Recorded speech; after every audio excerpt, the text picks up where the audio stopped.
How to install mods in Steam games. So first, just simply need to open up your Steam, then go to your library. And once you are on your library, you just simply need to filter out the ones that can be modded. And to do that, you simply need to click on this filter button right here and just click on Workshop.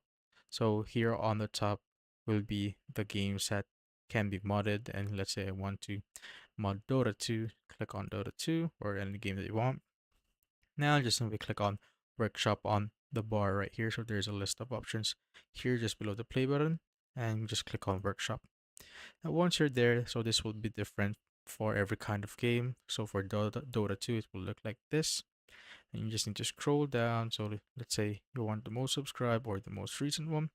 But let's say I want the most popular right here, which is called Dota No Limit. So just simply click on it and just simply click on subscribe right here. Once you've clicked on that, it will say this item has been added to your subscription. Some games will require you to relaunch them before the item will be downloaded. So once that's done, you just simply need to open up your game, and the mod should be added, or the workshop item should be added. And that's how I basically install mods in Steam games.